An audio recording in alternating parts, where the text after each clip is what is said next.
Welcome everyone. This is 5Round MMA. My name is Alex Suarez, alongside my co-host Albert. So I want to thank you for joining us for this Wednesday championship conversation. This week we have LFA fighter Super Sam Toomer.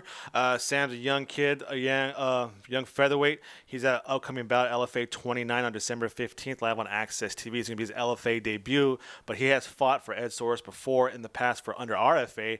Sam actually goes in under, talks about what it's like fighting for Sam, what the landscape of the featherweight division, and also Albert, you made a good point too during his interview about rogue. A rogue fighter, MMA fighter, not having a certain home base, kind of going from camp to camp to sharpen your skills. And Sam brings some good insight about the fighters who actually do that, not don't stick to one home base. So Sam's is a up and coming fighter, young kid, super athletic. So yeah, I think everybody should enjoy the interview. You are now listening to Afro Mighty Radio. Hello, everyone. Welcome and thank you for joining us this Wednesday conversation with Super Sam Toomer. Sam, how's it going, man? It's going good, man. Doing great. So, December 15th on a Friday, LFA 29, you're going to be making your LFA debut. How you doing? We're only a few days away, man. How's it going? Training camp? How you feeling physically? How you feeling mentally? Training camp's going good. I feel like I could fight tomorrow. Mentally, I'm there. I'm ready to fight. Yeah. That's going to be in Minnesota, man. So you're practicing, you packed up your winter clothes. I can't imagine what's Minnesota in December like. I've just been taking just a lot of ice baths, to get my body ready for the temperature drop. To get prepped, man. It's insane.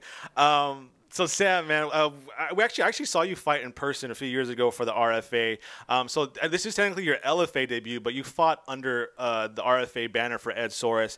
Can you talk about that this organization had how Ed is as a president, and the LFA, they've made it known that this is where our organization is where future stars are born, and just kind of your excitement to fight for this organization.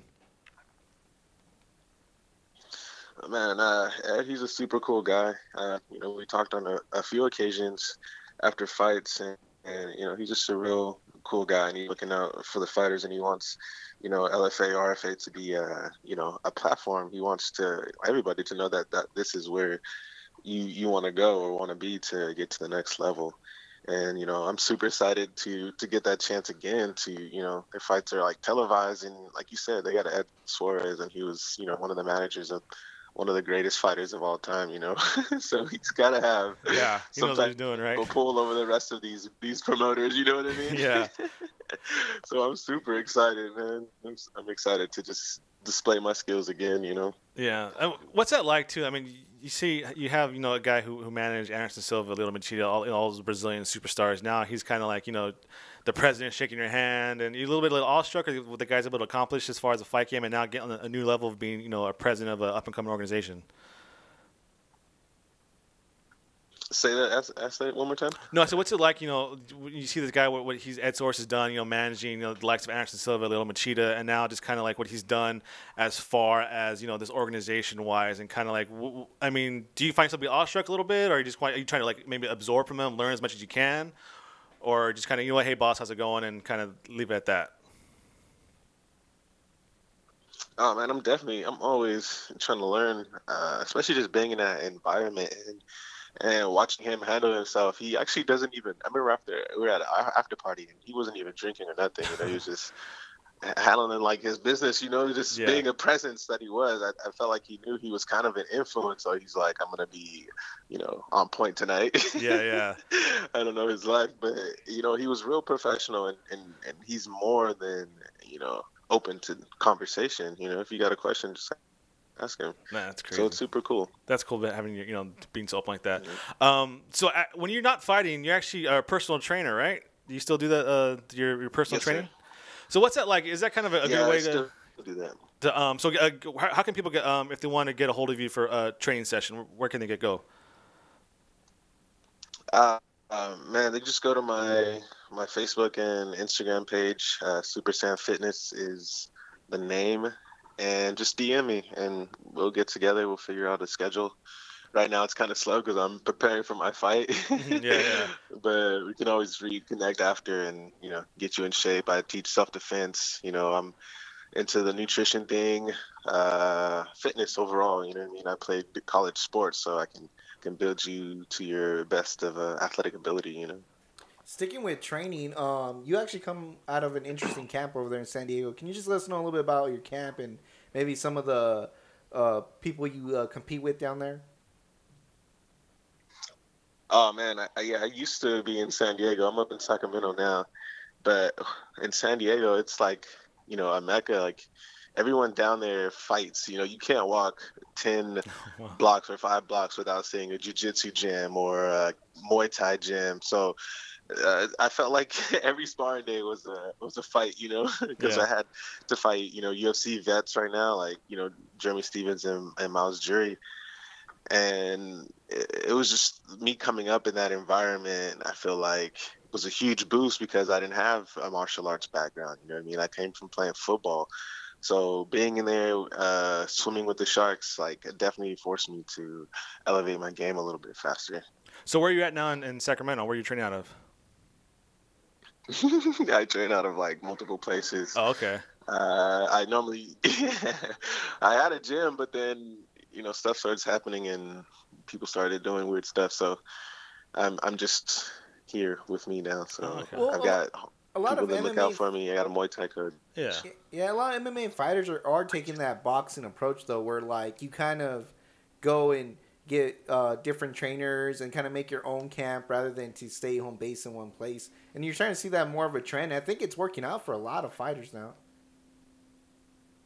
Yeah, I feel like it because at some point you're gonna get to this level where it's like you need individual attention. Like not to sound, like I'm like better than anyone or anything like that. Like as a person, but there comes a point in your career where your coach is going to have to step up and give you that one-on-one to build a certain skill set or game plan, you know what I mean? Or just get you ready properly. Yeah, no, that makes sense. Because sometimes they miss out with the coaches, If it's a big class, like the coach is trying to watch everybody and he's like skipping over you. You know what I mean? You're not getting that full attention. Like, you should pivot a little bit more. Like, I got so much cleaner, so much faster just having the one-on-ones, and then I'll bring it to the class, sparring and the live rolls.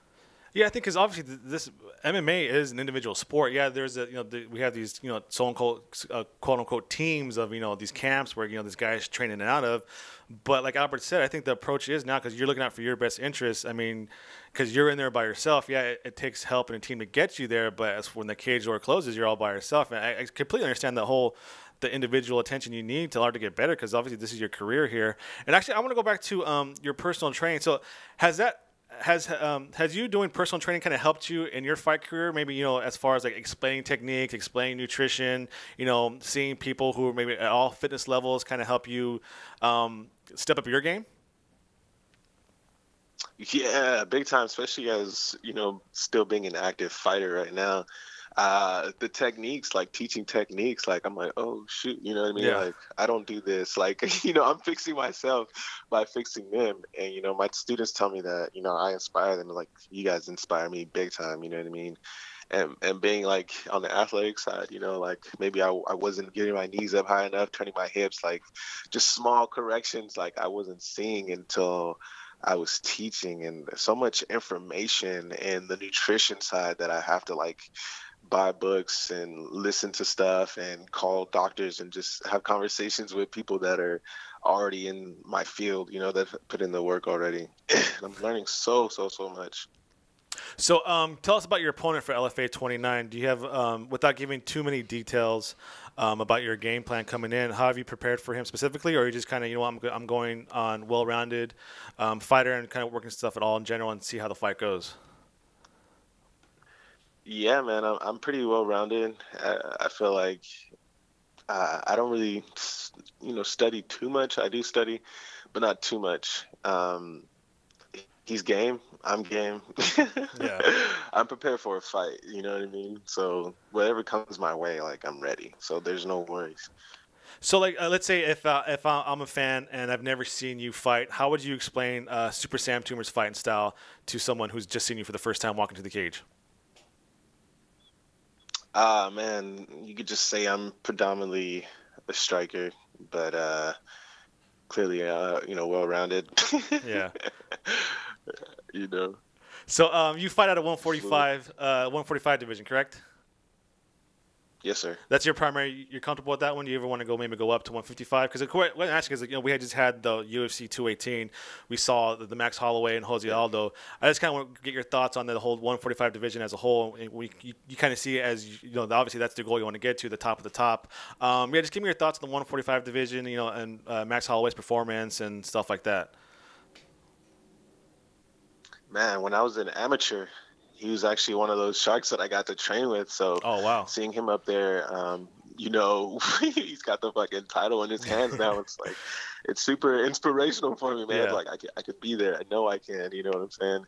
But the whole division, the 145 division, is stacked. So everyone, like I was saying, everyone in the top 10, just as a prospect, you got 10 to 15 fights already, and by the time you get to the UFC, it's like you're taking a week notice or a 2-week notice fight just to get there. You know what I mean? How often is it you see a 45er get pulled up and he has a full camp? Yeah. The roster is just so stacked, and what's the average body weight of a human being is like 170, 175, and of course, everybody in their mama's cutting down from that weight to get to the 145. I hope the freaking the weight cut rules change that and get some people going up to 55. But it's stacked, man, and I'm just excited to be in this pool of sharks and climb to the top. Yeah, you've been pretty active in your career too. Looking at your record, you're averaging about 2 or 3 fights a year. Do you like that? You like seeing on that pace, 2 or 3 fights a year? Do you want to fight a little more? Yes. I like to do the 2 or 3 until the money gets bigger, Yeah. Then you can kind of pick and choose your fights, right? That purse gets a little thicker, I'll probably pump out 4. Yeah. Hey, Sam, so we're going to let you go, man. LFA 29, December 15th, a Friday, at the Mystic Lake Casino in Minnesota. So if you're in Minnesota, go check it out. If not, it's going to be on Access TV. Make sure to follow Sam. Where can people follow you on social media to get a hold of you and follow your career, man, from here on? At Super Sam Toomer on Instagram, Twitter, and on Facebook. Sam, all easy. Super Sam Toomer. That's it. Wish you best of luck, man. We'll have you on again in the near future. Thank you again for taking the time, man. We appreciate it. No problem. Thank you, guys. All right, have a good one. You are now listening to Afro Mighty Radio.